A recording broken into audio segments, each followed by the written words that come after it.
Key hole സർജറിയാണ് ഇന്നത്തെ best word.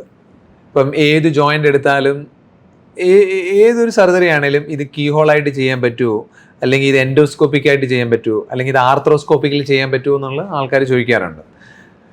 നമ്മൾ ഇന്ന് നോക്കുന്നത് ആംഗിൾ ജോയിൻറ്റിനെ പറ്റി. അതാണ് നമ്മുടെ ഫൂട്ട് ആൻഡ് ആംഗിളിൻ്റെ അവിടെ വരുന്ന ആംഗിൾ ജോയിൻറ്റ്, ആംഗിൾ ജോയിൻറ്റിനെ പറ്റിയാണ്. ആംഗിൾ ജോയിൻറ്റിൽ യൂഷ്വലി സർജറീസ് റെയറാണ്. ചിലപ്പോൾ നമുക്കത് വേണ്ടി വന്നേക്കാം. എപ്പോഴൊക്കെയാണ് ആംഗിൾ ജോയിൻറ്റ് സർജറി വേണ്ടി വന്നിരുന്നത്? നമുക്ക് ഉദാഹരണമായി റിപ്പീറ്റഡ് ആയിട്ട് ആംഗിൾ സ്ട്രെയിൻ ഉണ്ടാവുകയും നമ്മൾ ലിഗമെൻറ്റ് ഹീൽ ചെയ്യാൻ പാടുണ്ടാവുകയും അല്ലെങ്കിൽ ലിഗമെൻറ്റ് ലൂസായിട്ട് ക്രോണിക് ടിയർ ആയിട്ടിരിക്കുമ്പം നമുക്ക് ചിലപ്പോൾ ഇതിന് സർജറി വേണ്ടി വന്നേക്കാം. ചിലപ്പം ചില ലൂസ് ബോഡീസ് ജോയിൻറ്റിനകത്ത് ഉണ്ടാകാം. അത് നമുക്ക് അടിക്കടി വേദന ഉണ്ടാക്കുന്നതുകൊണ്ടും നമ്മളുടെ മൂവ്മെൻറ്റ് റെസ്ട്രിക്റ്റ് ചെയ്യുന്നതുകൊണ്ടും അതിനുവേണ്ടി സർജറി വേണ്ടി വന്നേക്കാം, അത് റിമൂവ് ചെയ്യാൻ. ചിലപ്പം നീർക്കെട്ടുണ്ടാകാം, അതിൻ്റെ കാരണം അറിയില്ല. അപ്പം നമ്മൾ ചിലപ്പോൾ അതിൻ്റെ ടിഷ്യൂ എടുത്ത് ബയോപ്സി ചെയ്യണം, അതിനുവേണ്ടി സർജറി ചെയ്യാം. ചിലപ്പോൾ ഇംപിഞ്ച്മെൻ്റ് ഉണ്ടാകാം, അതായത് നമ്മുടെ മൂവ്മെൻറ്റ് റെസ്ട്രിക്റ്റ് ചെയ്യുന്ന സോഫ്റ്റ് ടിഷ്യൂ അല്ലെങ്കിൽ ബോൺ ഉണ്ടായി വന്ന് നമ്മുടെ ആംഗിൾ ജോയിൻറ്റ് മൂവ്മെൻറ്റ് റെസ്ട്രിക്റ്റ് ചെയ്യും, പെയിനും ഉണ്ടാകും. അപ്പം നമുക്ക് ആംഗിൾ സർജറി വേണ്ടി വന്നേക്കാം. ചിലപ്പോൾ ഇൻഫെക്ഷൻ ഉണ്ടാകുമ്പോൾ വേണ്ടി വന്നേക്കാം. അതല്ല, ചിലപ്പം ഡാമേജ്, കാർട്ടിലേജ് ഡാമേജ്, നമ്മുടെ ജോയിൻറ്റ് ഡാമേജ് ഉണ്ടാകുമ്പം അത് ട്രീറ്റ് ചെയ്യാനും നമുക്ക് ആംഗിൾ സർജറി വേണ്ടി വന്നേക്കാം.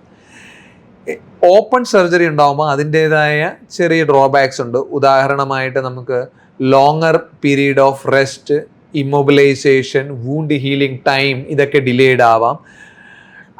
അപ്പോൾ നമുക്ക് മിക്കവാറും പല സർജറികളും നമുക്ക് കീ ഹോളായിട്ട്, എല്ലാം പറ്റില്ല, ചില സർജറീസൊക്കെ നമുക്ക് കീ ഹോളായിട്ട് ചെയ്യാൻ പറ്റും. അപ്പോൾ എപ്പോഴൊക്കെയാണ് നമുക്ക് ആംഗിൾ ജോയിൻറ്റ് കീ ഹോളായിട്ട് ചെയ്യേണ്ടത്? ലിഗമെന്റ് ഇഞ്ചുറീസ്, പല ലിഗമെന്റ് ഇഞ്ചുറീസും നമുക്ക് ankle arthroscopy, key hole surgery ankle കൊണ്ട് ചെയ്യാം. ജോയിന്റ് ഡാമേജ് സർജറി ചെയ്യാം, ലൂസ് ബോഡീസ് റിമൂവ് ചെയ്യാം, ബയോപ്സി എടുക്കാം, ഡീബ്രൈൻമെന്റ് ചെയ്യാം, ഇംപിഞ്ച്മെന്റ്, ചില കോശങ്ങൾ വന്ന് മൂവ്മെന്റ് റെസ്ട്രിക്റ്റ് ചെയ്യുന്നതിൻ്റെ സർജറീസ് ചെയ്യാം. അങ്ങനെ പല സർജറീസും നമ്മൾ കീ ഹോളായിട്ട് ചെയ്യാം. അതിൻ്റെ അഡ്വാൻറ്റേജ് നമുക്ക് ലോങ് പീരീഡ് ഓഫ് ഇമ്മൊബിലൈസേഷൻ ഒക്കെ അവോയ്ഡ് ചെയ്യാം.